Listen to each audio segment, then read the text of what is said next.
청문회가 시작해서 이제 곧 저녁 시간이고요. 오늘 저희가 인사청문회하는 기간에 두 가지 뉴스가 국민들에게 전달이 됐습니다. 하나는 숙명여대 김건희 씨의 논문이 취소됐다는 겁니다. 야당 의원들이 과연 이 논문 표절에 대해서 그러면 김건희 씨의 표절에 대해서 얼마나 온당하게 지적을 했는지 좀 가슴에 손을 넣고 얘기를 좀 하셔야 되는 게 아닌가 싶습니다. 두 번째로는 내란 종식 국정 안정이 이번 인사청문회가 열리게 된 배경입니다. 특검에 의해서 윤석열이 체포영장이 청구됐다는 소식이 있습니다. 결국은 국민의힘 내란을 선동한 의원들이 있고요. 물론 이 자리에 계시다는 의미는 아닙니다. 그리고 대한민국을 바로 세우기 위해서 진짜 대한민국을 만들기 위해서 이재명 대통령이 국민들로부터 선택을 받았고 이재명 정부는 인수위도 없이 퇴근을 왜 안 하냐. 국민들 사이에서 출근 안 하는 대통령은 봤는데 제때 퇴근하는 대통령 그리고 국민들은 대통령의 건강을 걱정하는 상황입니다. 그런 점을 감안해서 청문회가 진행되기를 다시 한번 소망해 봅니다. 앞서 5.18 사태, 5.18 민주항쟁에 대해서 얘기를 했는데요. 저희 헌법 전문에 3.1 운동으로 건립된 대한민국 임시정부의 법통과 불의에 한거한 4.19 민주이념을 계승하고 그 사이에 5.18 민중항쟁을 헌법 전문에 수록을 하자라는 게 여야 합의된 내용이고 향후에 국무총리께서 활동을 하게 된다면 대통령과 함께 이 헌법 전문에 5.18 민중항쟁을 수록을 해야 되지 않겠습니까? 네, 그렇습니다. 예. 그래서 더 이상 일부 국민들 사이에서 5.18 민중항쟁을 제대로 이해 못하는 그런 몰 역사적인 일이 다시는 벌어지지 않기를 기대합니다. 앞서 출판 기념회 관련해서 얘기를 했는데요. 2022년 4월은 검찰 특수부 출신의 그 대통령이 임명된 게 3월 9일이었고요. 4월 달은 문재인 정부이긴 하나 새로운 정부가 들어섰기 때문에 검찰의 칼날이 매우 날카로운 시기였다는 점과 아울러서 2023년 11월은 뭐 동료 의원들께서 얘기하셨지만 2024년 1월 9일 전까지 출마하고자 하는 또는 뭐 출마할 생각이 없는 대한민국 누구라도 출판 기념회를 할 수 있는 시기라는 점에서 그것에 대한 과도한 해석은 할 필요가 없는 것 아닌가 싶습니다. 여기까지고요. 정책과 관련해서 그 후보자께서 국가가 국민을 보호하지 못한 참사를 세 가지를 꼽으셨습니다. 아까 말씀드렸던 5.18 민중항쟁, 세월호 참사, 이태원 참사 세 가지를 말씀하셨는데요.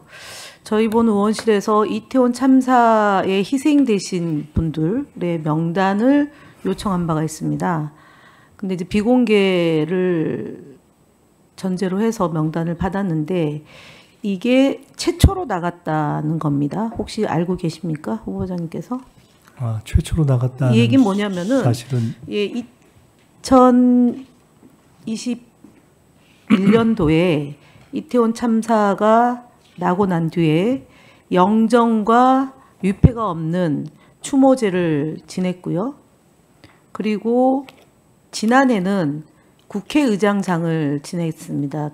제 얘기는 뭐냐면 국가에 의한 제대로 된 사과, 재발 방지 대책을 밝히지 못했고 희생된 영령들을 유폐 또는 이름을 공개하지 못하고 있다는 점입니다. 사실은 개인정보라고 하는 망자에 대한 개인정보는 이름, 주민등록 앞번호, 남녀 구분 이것은 왜냐하면 산자와 죽은 자를 확인하는 과정이 남녀와 이름입니다. 그런데 당시에 정부는 이름이 마치 개인정보인 것처럼 그것을 공개하면 불법 로 간주해서 우리가 알고 있는 뉴미디어인 민들레는 그로 인해서 압수수색도 당하고 유포 경위 때문에 해당 언론사 대표와 기자가 모진 고초를 겪었던 일이 바로 이태원 참사의 희생자 명단을 두고 둘러싼 윤석열 정권의 폐륜 행위였다는 점을 말씀드리고자 합니다. 그래서 총리로서 임명이 된다면 지난 대통령께서도 후보 시절에 그리고 대통령 되고 나서 세월호 문제와 관련하고 이태원 문제와 관련해서 예고하지 않고 이태원 참사 현장을 방문하셨던 걸로 알고 있습니다. 그래서 제가 드리고자 하는 말씀은 올해에는 12구 이태원 참사가 정부 차원에서 추모제가 필요한 것이 아니냐라는 의견입니다. 이에 대한 총리 후보자의 생각을 여쭙니다. 개인의 의견을 말씀드릴 사안은 아니라고 생각돼서 그렇게 답을 드리지는 못하겠지만은 저는 지금 김현 의원님 말씀에 100% 공감한다는 말씀을 먼저 드리겠습니다. 깊이 생각해 보겠습니다. 네, 그리고 그 국가 재난 참사가 다시는 발생하지 않으려면 사실은 발생할 수도 있다고 보여집니다. 앞으로도 태풍, 홍수, 그다음에 가뭄, 그리고 봄 되면은 또 화재로 인한 참사 자연재해가 있고요. 자연재난이 있고 사회재난도 있습니다. 근데 이것을 어떻게 정부가 컨트롤 타워를 만들어서 대응을 잘 하느냐 또는 대응을 잘 못했을 때 책임을 지느냐 이런 문제인 것 같습니다. 기억하고 기록하는 문제가 결국은 제2, 제3의 피해를 막는 길이 아닌가 싶습니다. 그래서 이태원 참사 문제와 아울러서 오송 지하 참사 문제도 사실 이제 비가 많이 오면 그런 자연재해, 사회재해가 곧 또 계절적으로 있을 거라고 예상이 들어서 사실은 이런 시간에도 비가 와도 걱정, 뭐 눈이 와도 걱정, 또 눈이 안 와도 걱정하는 게 이제 대통령과 정부 관계자의 모든 공무원들이 가져야 될 자세라고 보고 이런 재난에 잘 대비할 수 있도록 국가위기관리 시스템을 다시 한번 제대로 정비해야 되지 않을까 싶습니다. 총리가 해야 되는 일의 대부분이 어떻게 보면 대통령께서 국정에 전념하시는 사이에 빈틈이 생기지 않도록 재난의 가능성부터 생각해서 여러 가지를 계속 챙기는 일이라고 생각하고 있습니다. 네, 최근에 벌어졌던 일 중에 하나가 SK텔레콤으로 인한 통신 재난입니다. 지금 현재 재난 구분에 보면 통신 재난에 대한 규정이 없어요. 그래서 사실은 과기부에서 국민들에게 이 해킹이 됐으니까 대비를 해야 된다라는 문자를 발송을 해야 되는데 그 발송을 하지 못했습니다. 예를 들어서 가뭄, 뭐 지진, 그다음 태풍, 홍수 이런 자연 재난에 대한 또는 사회 재난에 대한 규정은 있는데 지금 통신 재난에 대한 규정이 없어서 이제 의원 발의를 하면 그것이 국가 위기 체계 안에서 잘 관리돼야 된다는 점을 먼저 말씀을 드리고요. 아울러서 2,500만 명이 지금 사실상 잠재적 그런 피해가 있고 해킹이 발생했을 때 대비를 해야 되는 그런 시스템 구축을 좀 면밀하게 해야 되는데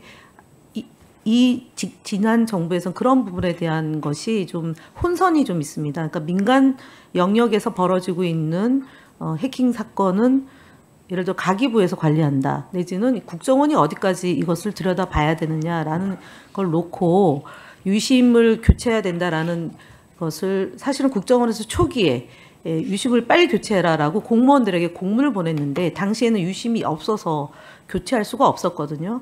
그러면은 공무원들에게 교체하라는 공문을 내려보내면 편법을 쓸 수밖에 없는 거고요.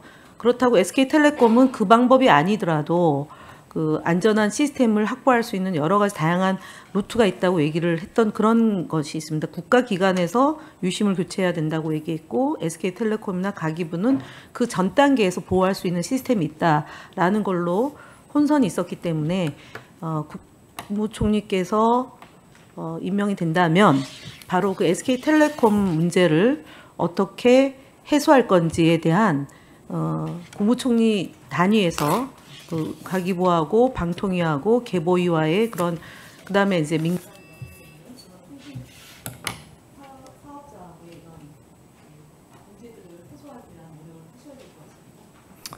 지금 말씀 주신 통신 재난 문제는 새로운 유형의 사안이자 재난이자 안보에 관련돼 있기도 하고 나아가서 책임성의 문제와 관련돼 있는 문제여서 깊이 한번 들여다볼 필요가 있다고 생각합니다. 네, 김 의원님 수고하셨고요.